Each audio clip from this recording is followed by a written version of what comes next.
ہم نے بچپن میں پڑھا تھا میکدونیا کا الیگزینڈر 20 سال کی عمر میں بادشاہ بنا، 23 سال کی عمر میں میکدونیا سے نکلا اور اس نے سب سے پہلے پورا یونان فتح کیا۔ اس کے بعد وہ ترکی میں داخل ہوا، پھر ایران کے بادشاہ کو شکست دی، پھر وہ شام پہنچا، اس کے بعد یروشلم اور بابل کا رخ کیا۔ بابل کا رخ کرنے کے بعد اس نے ہندوستان کا رخ کیا اور ہندوستان میں اس نے راجہ پورس کے خلاف جنگ لڑی۔ دنیا کو بتایا جاتا ہے کہ وہ ایک تاریخ کا بہترین اور عظیم جرنیل تھا اور تاریخ نے اسے اس کے کارناموں کی وجہ سے الیگزینڈر دی گریٹ کا نام دیا اور ہم نے اسے سکندر اعظم یعنی بادشاہوں کا بادشاہ بنا دیا۔ ناظرین، کیا حضرت عمر کے ہوتے ہوئے الیگزینڈر کو سکندر اعظم کہلانے کا حق حاصل ہے؟ ذرا آپ غور کیجئے اور سوچئے۔ الیگزینڈر بادشاہ کا بیٹا تھا، اسے دنیا کے بہترین لوگوں نے گھوڑ سواری سکھائی، اسے ارسطو جیسے استادوں کی صحبت ملی تھی اور جب وہ 20 سال کا ہو گیا تو اسے پلیٹ میں رکھ کر تخت اور تاج پیش کر دیا گیا، جبکہ اس کے مقابلے میں حضرت عمر رضی اللہ تعالیٰ عنہ کی 7 پشتوں میں کوئی بادشاہ نہیں گزرا۔ آپ رضی اللہ تعالیٰ عنہ بیڑ بکریاں اور اونٹ چراتے ہوئے بڑے ہوئے تھے۔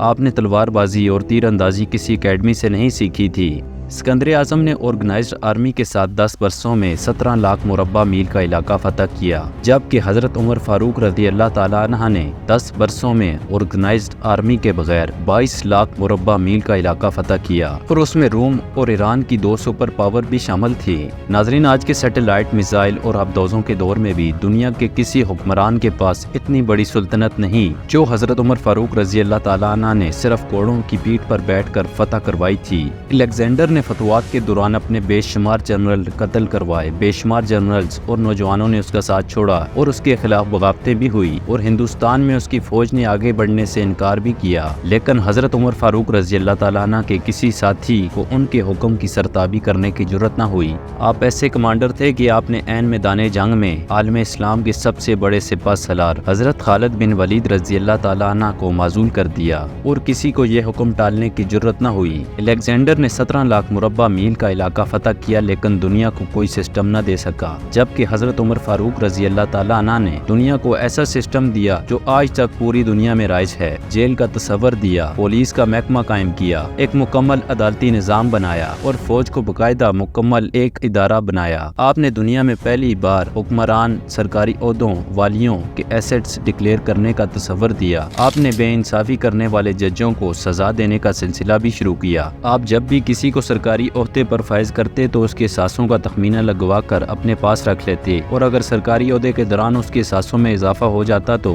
آپ اس کا احتساب کرتے۔ جب کسی کو گورنر بناتے تو اسے نصیحت فرماتے تھے، کبھی ترکی گھوڑے پر نہ بیٹھنا، باریک کپڑے نہ پہننا، چھنا ہوا آٹا نہ کھانا اور کسی فریادی پر دروازہ بند نہ کرنا۔ اگر دنیا بھر کے مورخین الیگزینڈر کو حضرت عمر فاروق رضی اللہ تعالیٰ عنہ کے سامنے رکھتے ہیں، انہیں الیگزینڈر حضرت عمر فاروق کے حضور پہاڑ کے سامنے کنکر دکھائی دے گا، کیونکہ الیگزینڈر کی بنائی سلطنت اس کی وفات کے 5 سال بعد ختم ہو گئی، جبکہ حضرت عمر فاروق نے اپنے دور میں جس خطے میں اسلام کا جھنڈا بھجوایا وہاں سے آج بھی اللہ